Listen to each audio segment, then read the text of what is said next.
Do you want more success, more growth, more results?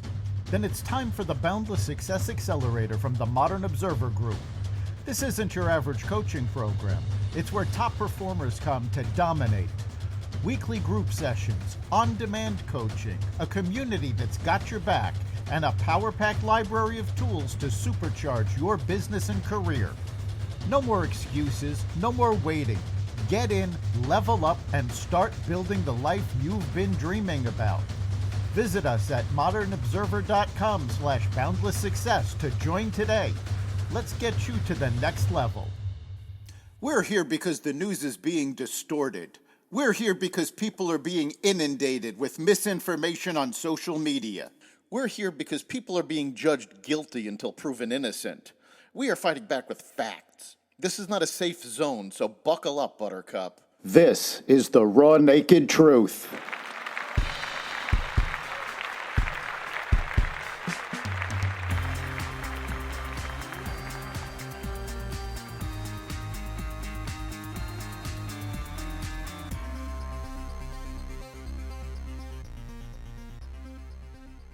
Democrats indicate they will vote to keep the government open.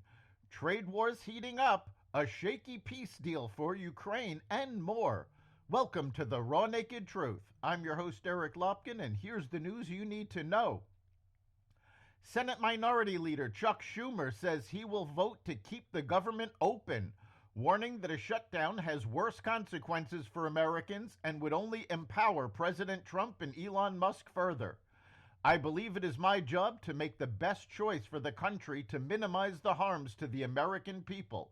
Therefore, I will vote to keep the government open and not shut it down, Schumer said while speaking on the Senate floor on Thursday. The Democratic leader rattled off a list of reasons he disagrees with the House-passed stopgap spending bill, but added, I believe allowing Donald Trump to take even much more power via a government shutdown is a far worse option. The continuing resolution passed by the House is nearly identical to the one that Schumer tried to push through Congress back in September.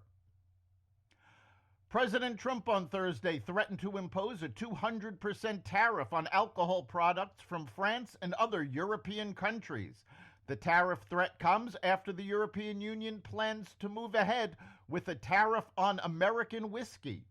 If this tariff is not removed immediately, the U.S. will shortly place a 200% tariff on all wines, champagnes, and alcoholic products coming out of France and other EU-represented countries. This will be great for the wine and champagne business in the U.S., Trump said in a post on Truth Social.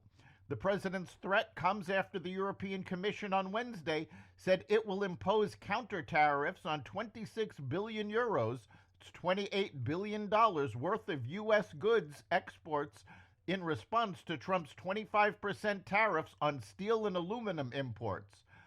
French Trade Minister Laurent Saint-Martin responded to Trump's post on Thursday, saying the country will protect its industries.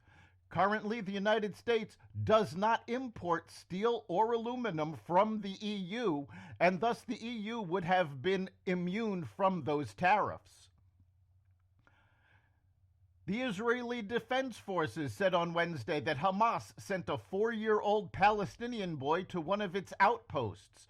The IDF says it returned the toddler to Gaza in coordination with international organizations. Hamas does not hesitate to use any means to cynically use and exploit civilians and children to advance its terrorism, the IDF wrote on X. The child allegedly told IDF soldiers that Hamas sent him, but Israel did not provide information on how the boy knew the terrorist organization sent him there.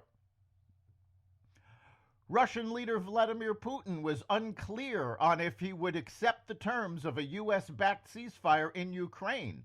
Putin claimed he supports the idea of a ceasefire, but said there are still questions to be answered, appearing to reject an immediate end to the fighting. The proposal, which Russian officials allege would give Ukraine time to regroup, would see all military activities cease for at least 30 days while prisoners were exchanged and civilian detainees released. Analysts remain skeptical that Russia will agree to or comply with the deal that Ukraine has agreed to.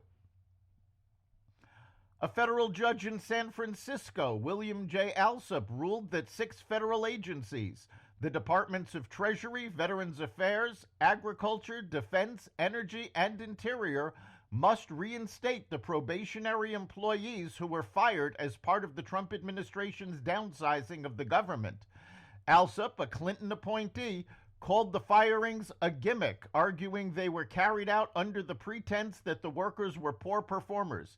He said his ruling applied only to the firings that the Office of Personnel and Management recommended last month and does not prevent agencies from lawfully making their own staff reductions. The Trump administration will be appealing that decision. That's the Raw Naked Truth. You can catch every episode of the Raw Naked Truth Daily News Brief, as well as our sister podcast, Carnivore Radio, with news analysis and commentary, as well as the rest of the Xvadio Podcast Network at xvadio.com, the Apple Podcasts app, YouTube, Rumble, Spotify, iHeartRadio, Audible, Amazon Music, and other platforms that respect freedom of speech. We'll see you next time.